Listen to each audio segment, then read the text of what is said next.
성도 여러분 반갑습니다. 오늘도 우리 주님과 함께 복되고 즐겁고 행복한 하루 되셨습니까? 교회 앞에 벚꽃이 활짝 피기 시작을 했습니다. 이제 꽃이 피고 꽃이 지면 또 열매를 맺게 되고 자연의 이치를 따라서 모든 것이 이루어져 가는 것처럼 우리의 신앙도 아름답게 꽃 피우고 또 열매를 맺어서 하나님에게 기쁨을 드릴 수 있기를 간절히 바랍니다. 오늘 우리가 함께 은혜를 나눌 본문 말씀 마가복음 2장 18절부터 22절까지에 있는 말씀입니다. 마가복음 2장 18절부터 22절까지 봉독합니다. 요한의 제자들과 바리새인들이 금식하고 있는지라 사람들이 예수께 와서 말하되 요한의 제자들과 바리새인의 제자들은 금식하는데 어찌하여 당신의 제자들은 금식하지 아니하나이까? 예수께서 그들에게 이르시되 혼인집 손님들이 신랑과 함께 있을 때에 금식할 수 있느냐? 신랑과 함께 있을 동안에는 금식할 수 없느니라. 그러나 신랑을 빼앗길 날이 이르리니 그날에는 금식할 것이니라. 생배 조각을 낡은 옷에 붙이는 자가 없나니 만일 그렇게 하면 기운 새 것이 낡은 그것을 당기어 헤어짐이 더하게 되느니라. 새 포도주를 낡은 가죽 부대에 넣는 자가 없나니 만일 그렇게 하면 새 포도주가 부대를 터뜨려 포도주와 부대를 버리게 되리라. 오직 새 포도주는 새 부대에 넣느니라 하시니라. 아멘. 오늘 본문 말씀을 보면 금식에 대해서 예수님이 사람들과 나눈 대화의 말씀이 기록되어 있습니다. 이 금식은 유대인들의 신앙생활에 있어서 중요한 의식 중에 하나입니다.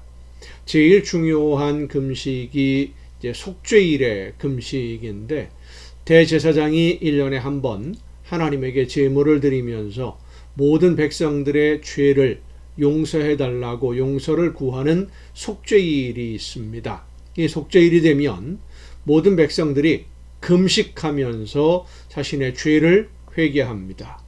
이 금식, 속죄일의 금식에 함께 동참하지 않는다라고 하는 것은 죄를 용서받는 것을 거부하는 행동이 되는 것이고 그것은 결국은 이스라엘 민족 공동체와 함께하지 않겠다라고 하는 의사표현이 되는 그런 그 행동이 되는 것이죠.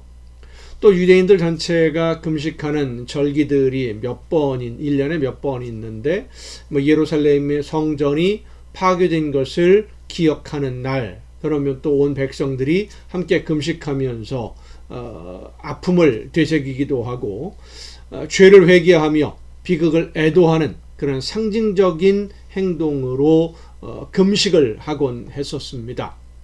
이런 그 공동체 전체가 나라 전체가 금식하는 절기 외에도 유대인들은 개인적으로 자기의 죄를 회개하는 신앙의 표현으로 금식을 하곤 했는데 다른 사람들에게 경건하다, 하나님의 말씀을 잘 지킨다라고 인정받는 이 바리새인들은 일주일에 2번 금식하면서 자기들의 신앙을 과시하는 경우들이 종종 있었습니다. 그래서 예수님이 이 바리새인들의 금식에 대해서 말씀하실 때 마태복음 6장에 보면 금식할 때 너희는 외식하는 자들과 같이 슬픈 기색을 보이지 말라. 그들은 금식하는 것을 사람에게 보이려고 얼굴을 흉하게 하느니라 이렇게 말씀을 하셔요. 외식하는 자들, 그러니까 하나님과의 관계 속에서 하나님을 더 깊이 알고자 하는, 죄를 회개하고 하나님의 말씀을 듣고자 하는 그런 금식이라기보다는 사람들에게 내가 이렇게 신앙생활을 잘하고 있다, 이걸 자랑하기 위한 그런 금식, 이런 것은 형식적으로 보여주기 위한 이런 모습, 그런 신앙생활은 이게 잘못된 것이다 라고 예수님이 말씀하신 것이고요. 누가복음 18장에 보면 바리새인이 자기는 금식하고 불의를 행하지 않는다라고 자랑하며 기도하는 그런 모습을 예수님은 형식적이고 가식적인 행동이다라고 비판하시고 책망하는 그런 모습들도 보여집니다. 근데 오늘 본문 말씀을 보면 요한의 제자들, 세례 요한이죠. 세례 요한의 제자들과 바리새인들이 금식을 하고 있었고 예수님을 따르는 사람들, 예수님의 제자들은 금식하지 않고 있다라고 지적하는 그런 내용으로 보면 유대인들이 함께 금식하는 절기라고 할 수도 있겠지만 아마도 개인적으로 금식하는 것을 이야기하는 개인적으로 하나님께 회개하고 하나님께 더 깊이 그 교제를 나누기 위해서 경건한 신앙생활을 하는 모습으로 금식하는 그것을 이야기하는 것이라고 할 수 있을 것 같습니다.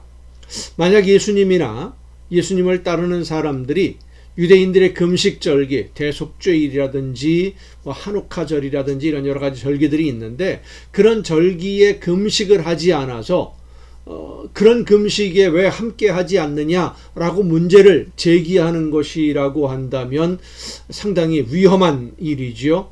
금식하는 절기에 함께 동참하지 않는다는 것은 유대인들에게 있어서 매우 위험한 일입니다. 그래서 오늘 본문 말씀에 왜 요한의 제자들이나 바리새인들은 금식하는데 예수님의 제자들은 금식하지 않느냐라고 하는 이 질문은 예수님이나 제자들이 금식하지 않는다는 이야기를 들은 바리새인들이 그들이 일상생활에서 자기들은 경건한 신앙생활의 상징으로 금식하고 있는데 예수님이나 예수님의 제자들은 금식하지 않고 있다. 이것은 올바른 신앙생활의 신앙인의 모습이 아니다라고 비판하려고 하는, 그러니까 요한의 제자들도 금식하고 있는데 왜 예수님의 제자들은 금식하지 않느냐? 그것은 하나님을 향한 올바른 신앙의 모습이 아니지 않느냐? 경건한 신앙생활의 모습이 아니지 않느냐? 이런 것을 이야기하고자 하는, 여론화하려는 시도라고도 볼 수 있습니다. 예수님의 제자들에게 금식의 문제를 제기하는 것은 요한의 제자들이 바리새인들 못지않게 금식하는 신앙생활, 경건생활을 했기 때문입니다. 세례 요한은 다가오는 하나님의 나라를 맞이하고 하나님의 나라에 합당한 사람이 되려면 회개해야 된다. 죄를 회개해야 된다라고 회개하는 세례를 선포했던 선지자입니다. 그래서 요한의 가르침을 따르는 사람들은 자신들의 죄를 회개하고 죄를 회개하는 상징적인 표시로 세례를 받았고 그렇게 세례를 받은 사람, 그러니까 하나님의 나라를 기다리기 위해서 회개한 사람은 하나님의 나라에 합당한 준비를 해야 하는 그런 신앙생활을 해야 되는데 그 경건한 신앙생활의 기준이 뭡니까? 당시 유대인들에게 있어서 바리새인들이 하고 있었던 금식이라고 하는 겁니다. 그래서 죄를 회개하고 하나님의 뜻을 따라 순종하기 위해서 금식했던 것인데 예수님은 금식의 본질적인 목적에 대해서 말씀하시는 겁니다. 어쨌든 오늘 본문 말씀으로 보면 예수님은 제자들과 함께 왜 금식하지 않느냐라는 사람들의 질문에 혼인잔치가 열렸는데 잔치에 참석하고 있는 사람들에게 금식하라고 할 수는 없지 않느냐 대답하심으로써 실제로 예수님의 제자들이나 예수님을 따르는 사람들이 금식하고 있지 않음을 인정하시는 것으로 보여집니다. 왜냐하면 예수님이 함께 하시는 모든 삶은 감사와 기쁨이 넘치는 하나님의 나라이기 때문입니다. 예수님이 오심으로 예수님으로 인해서 복음이 시작되었다라고 마가복음이 그렇게 말씀하고 있지 않습니까?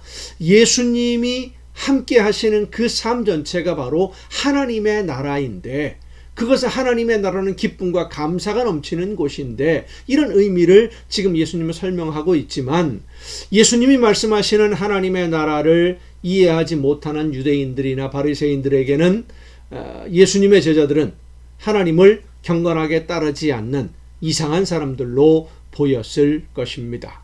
하지만 우리가 알아야 되는 것은 금식하는 것 자체가 경건한 신앙생활의 모든 것이 아니라 금식함으로 하나님의 뜻을 더 깊이 묵상하고 깨달아서 하나님이 원하시는 열매를 맺는 삶으로 성장하고 영적으로 성숙해지기 위해서 금식해야 된다라고 하는 겁니다. 금식이 목적이 아니라 금식은 과정이요 수단인 것입니다. 목적을 삼아서는 안 돼요. 기도하기 위해 금식도 해야 됩니다. 하지만 금식한다고 해서 하나님을 잘 믿는 것이 아니라 그 금식을 통해서 깨달은 하나님의 말씀을 따라 내가 순종하고 실천해서 성령의 인도하심대로 열매를 맺어야, 순종을 해야 올바른 신앙생활이 되고 우리가 영적으로 성숙해진다는 사실을 잊지 마시고, 금식은 목적이 아니라 수단이요 과정이요 방법이라고 하는 사실을 여러분 잊지 마시기 바랍니다. 기도하시겠습니다. 오늘도 크신 사랑으로 저희들을 인도하시는 아버지 하나님, 말씀 가운데 저희들을 이끌어 주시고 하나님이 원하시는 뜻을 깨달아 알게 하심을 감사합니다.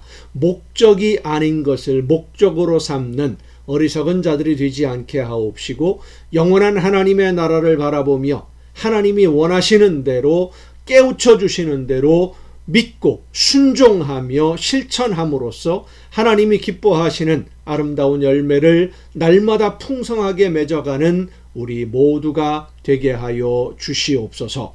이 모든 말씀을 예수님의 이름으로 기도하옵나이다. 아멘. 여러분, 오늘도 수고 많으셨습니다. 내일 또 정한 이 시간, 이 가정 예배를 통해서 여러분 모두 함께 다 같이 만날 수 있기를 바랍니다. 내일 뵙겠습니다.